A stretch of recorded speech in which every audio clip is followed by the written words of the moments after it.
10 कोड़ी मिले और वो दूर खड़े होकर प्रभु यीशु मसीह से रिक्वेस्ट करने लगे, अर्ज करने लगे कि हे महाराज, हे प्रभु, क्या आप हमें चंगा कर सकते हैं? आप हमें चंगा कर दीजिए। ये गांव से बाहर थे और ये दूर खड़े होकर प्रभु यीशु मसीह को बुला रहे थे। गांव से बाहर किस लिए थे?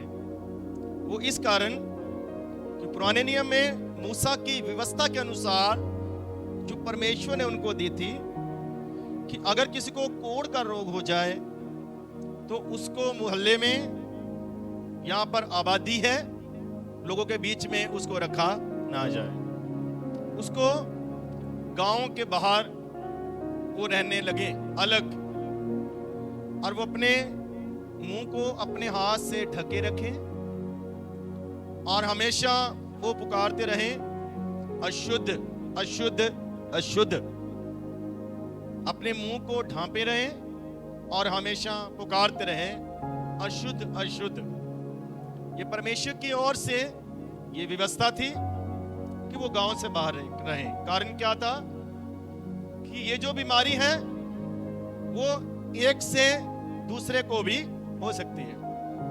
सो दूसरों को बचाने के लिए एक को बाहर रखना जरूरी था। इसलिए अगर किसी को कोढ़ का रोग हो जाए तो व्यवस्था के अनुसार उसको गांव से बाहर रखा जाता था। उनको अशुद्ध अशुद्ध इसलिए पुकारना होता था कि कोई उनके पास ना आए, कोई उनके पास से ना गुजरे, दूर से लोगों को पता चल जाए कि ये व्यक्ति क्या है, बीमार है, अशुद्ध है। उसको शुद्ध नहीं माना जाता है, उसको अशुद्ध माना जाता है। हालेलुया। तो ये कोई अचानक वाली बात नहीं है कि प्रभु उधर से गुजरे, क्योंकि प्रभु यीशु मसीह महान परमेश्वर है, वो सब कुछ जानते हैं, कहां पर किसको क्या जरूरत है सब परमेश्वर जानते हैं। ये बीमारी वाला किसी मनुष्य के पास नहीं जा सकता है, गांव में नहीं जा सकता है, किसी व्यक्ति से हाथ नहीं मिला सकता है, किसी का नजदीक नहीं जा सकता, इसलिए वो दूर खड़े होकर पुकार रहे थे। आमीन, हालेलुया। तो मंदिर का तो सवाल ही नहीं उठता है कि वो मंदिर में जाएं, वो प्रार्थना करने चले जाएं। आम लोग या कोई छोटी मोटी बीमारी वाले लोग वो चर्च में चले जाते थे या मंदिर में चले जाएंगे, वो धार्मिक स्थान में जाएंगे और प्रार्थना करेंगे या प्रार्थना करवाएंगे। लेकिन इनकी तो ये भी प्रॉब्लम है कि ये किसी से प्रार्थना भी नहीं करवा सकते, ये भवन में भी नहीं जा सकते, आबादी वाले एरिया में ये बिल्कुल जा नहीं सकते हैं। तो क्या प्रभु यीशु मसीह उस नगर से, उस गांव से, लगता तो ऐसे जैसे उधर से होकर गुजरे हैं, जा तो कहीं और रहे थे, लेकिन असल में अंदर से प्रभु को पता था कि वो क्या करने वाले। हालेलुया। तो इससे आप ये समझ लीजिए कि जिनका कोई सहारा नहीं है उनका सहारा परमेश्वर है। जिनको कोई पूछने वाला नहीं है उनको पूछने वाला परमेश्वर है।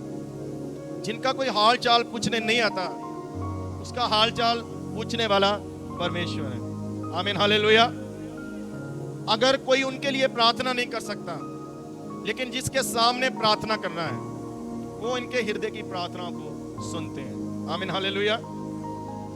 तो कई बार हम भी अकेले पड़ जाते हैं, जैसे ये लोग हमेशा अकेले रहते थे, उदास रहते होंगे, निराश रहते होंगे। तो अगर ऐसा व्यक्ति है तो आप मुझे बताओ कि वो काम कर सकते होंगे किसी फैक्ट्री में जाकर, कोई मजदूरी कर सकते हैं किसी के पास जाकर? नहीं कर सकते हैं। आमीन, हालेलुया। इधर ध्यान दो और मेरी तरफ देखो। ये कहीं नहीं जा सकते, कहीं काम नहीं कर सकते, कहीं से मांग नहीं सकते हैं। तो मुझे तो लगता है कि ये बेचारे लोग कहीं गांव में जाकर भीख भी नहीं मांग सकते। तो मुझे नहीं लगता कि किसी के घर में जाएंगे, मांगेंगे तो कोई बाहर निकलकर इनको भीख देगा। तो ये तो गांव में वैसे आ ही नहीं सकते। आ भी जाए चोरी छुपे तो कोई इनकी तरफ हाथ नहीं बढ़ाएगा। अब ऐसे हालात में आप उनकी सोच देखो कैसी होगी, उनका दिमाग कैसे चल रहा होगा, उनके मन में कितनी निराशा होगी, कितनी स्ट्रेस में ये लोग रहते होंगे। हालेलुया। अब बीमारी पर तो किसी का वश नहीं है कि अपने आप बीमारी आती है, कोई लेकर नहीं आता। लेकिन अब लोगों की भी मजबूरी है, व्यवस्था भी ऐसी है क्योंकि दूसरे लोगों को भी बचाना है, इसलिए ये कानून भी जरूरी है। लेकिन आप इनके हालातों को जानिए, थोड़ा सोचिए कि ये टोटली लोगों के ऊपर निर्भर है। पता नहीं कौन इन्हें खाना देता होगा, कहां से पेट भरते होंगे, कोई इलाज को तो इनका करवाता ही नहीं होगा, और ना ही होता है, उस समय होता भी नहीं था ये इलाज। कौन इनको पैसा देता होगा, कौन इनको रोटी देता होगा, पता नहीं, जैसे तैसे करके जीवन गुजर बसर कर रहे थे। आमीन, हालेलुया। सो मैं आपसे कहना चाहता हूं कि प्रभु यीशु मसीह प्रेम करने वाले परमेश्वर, वो दया करने वाले परमेश्वर। आपको पता है, एक बार प्रभु यीशु मसीह गरसेनियों के नगर में पहुंचे, किराया खर्च के किश्ती पर बैठकर 13 लोग। आप सुन रहे मेरी आवाज के नहीं? आप समझ रहे हो कि मैं क्या बताना चाहता हूं? हालेलुया। तो बीच बीच में बोलना, थोड़ा रिस्पॉन्स देना कि आप सुन रहे हैं। आमीन, हालेलुया। तो गिरसेनियों के नगर में पहुंचे थे, तो जब यीशु मसीह किश्ती से उतरे थे तो वो शहर की तरफ, गांव की तरफ नहीं गए थे, वो बाहर जो कब्रिस्तान होता है उजाड़ में, उधर चले गए थे प्रभु यीशु मसीह। अब वहां यीशु मसीह को कोई निमंत्रण नहीं दिया गया, बुलाया नहीं गया। लेकिन वहां एक व्यक्ति था जो बीमार था, लेकिन बीमार इसको दुष्ट आत्माओं ने किया था। दुष्ट आत्माएं थी उसमें, 2, 4, 5, 10 दुष्ट आत्माएं, नहीं, कोई सोएगा नहीं। आमीन, हालेलुया। हजारों हजार दुष्ट आत्माएं थी, लश्कर था इसमें। ये कपड़े नहीं पहनता था, पत्थर लेता था, अपने आप को जख्मी करता था, मारता था अपने आप को। ये दाढ़ी नहीं बनाता था, ये नहाता नहीं था, ये घर में नहीं जाता था, बदबू आती थी इसके पास से। कई बार इसके रिश्तेदारों ने, इसके अपनों ने इसको सांकलों से बांधकर, रस्सियों से बांधकर घर में रखा, लेकिन ये लोहे की बेड़ियों को भी तोड़ देता है, रस्सियों को भी तोड़ देता है, इतनी ताकत है। लेकिन ये ताकत है किसकी? दुष्ट आत्माओं की। ये तो खुद तो बीमार है, ये बंदा लहू बह रहा है उसके जख्मों से, क्योंकि वो खुद पत्थर लेता। कोई है ऐसा व्यक्ति जो पत्थर ले खुद को मारे? हालेलुया। लेकिन ये दुष्ट आत्मा का काम है, जो लोग सुसाइड करते हैं, जो लोग अपने आप को खत्म करते हैं। कई बार शैतान उनको निराश करता है, उनको बीमार करता है, और कुछ लोग फैसला लेते हैं, वो अपने आप के खिलाफ क्या करते हैं? फैसला लेते हैं। लेकिन आप सीख लो, ये काम ना तो उन लोगों का होता है, ये काम होता है दुष्ट आत्माओं का, जो दिमाग के ऊपर अटैक करता है और आदमी निराशा में आता है। धीरे धीरे निराशा हताशा में बदल जाती है, फिर उनको कोई अच्छा नहीं लगता है, तो वो अकेला रहना पसंद करता है, उजाड़ में रहना पसंद करता है। कोड़ियों की तो प्रॉब्लम थी कि उनको अकेला रखा गया है, लेकिन इस व्यक्ति की कोई प्रॉब्लम नहीं थी। लेकिन ये बेड़ियों को तोड़ देता था, फिर भाग जाता था, क्योंकि दुष्ट आत्माएं उजाड़ में रहना पसंद करती है, सूखे स्थानों में रहना पसंद करती है। ध्यान से सुनते रहिए। जहां पर दुष्ट आत्माएं आती हैं, उस घर को भी उजाड़ बना देती है। जिस जिंदगी में आती है, उसको भी उजाड़ बना देती है।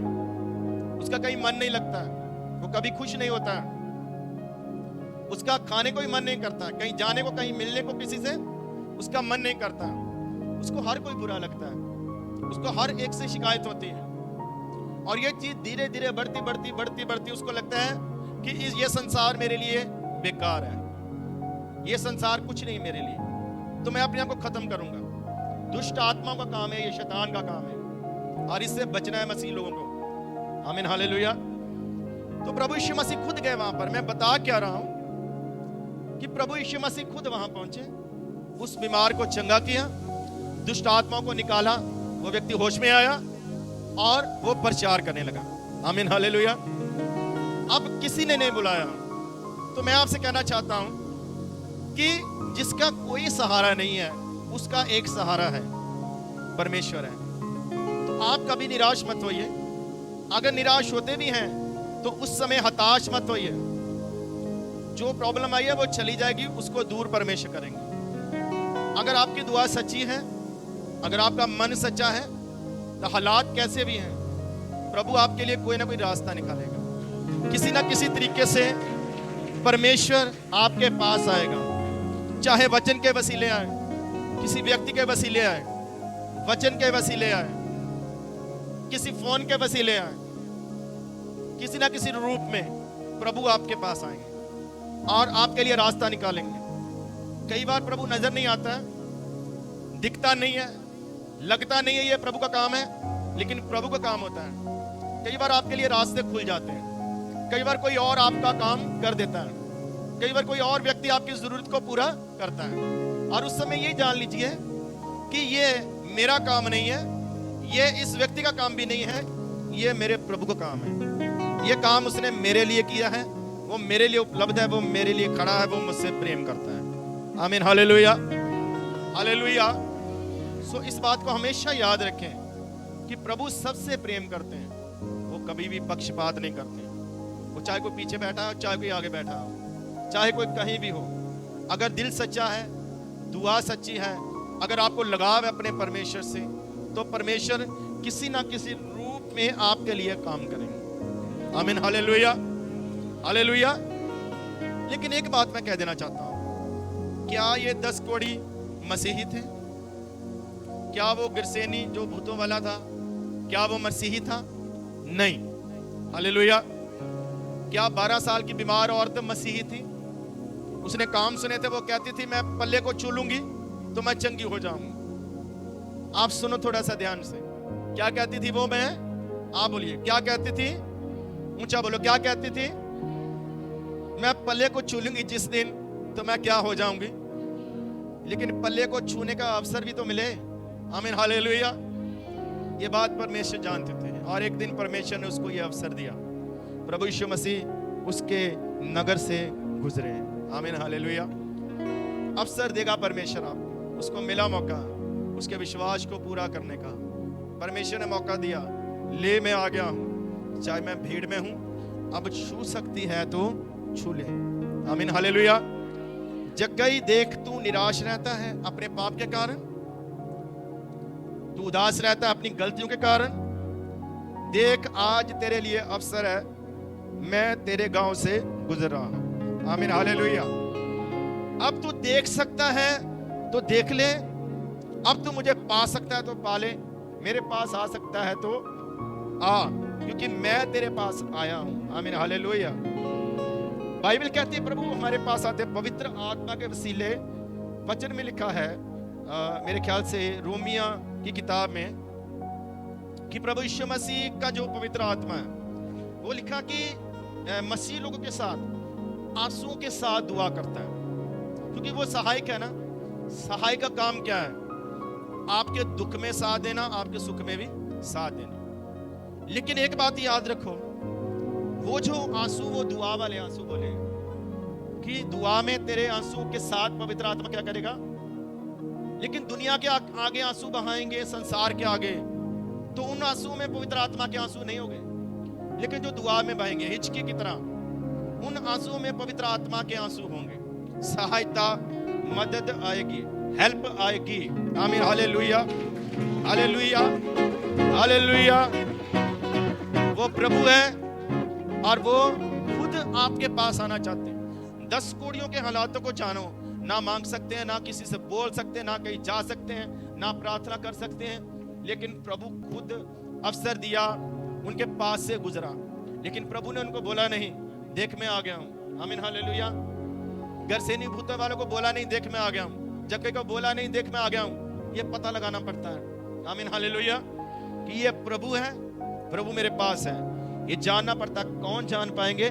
जिनकी आंखें खुली होगी, जिनका दिमाग खुला होगा, जो ध्यान रखेंगे। आमीन, हालेलुया, हालेलुया। क्या आप प्रभु से प्रेम करते हो कि नहीं? क्या आपको विश्वास है? क्या उसकी दया पर भरोसा है? क्या ये आप विश्वास करते हैं कि मेरा प्रभु मेरे लिए रास्ता खोलेगा, मेरा प्रभु परिवर्तन करेगा, बदलाहट करेगा? आमीन, हालेलुया। आंखें बंद कर 1 मिनट के लिए मैं चाहता हूं सब बोल के धन्यवाद करें, ऊंची आवाज में धन्यवाद चाहता हूं।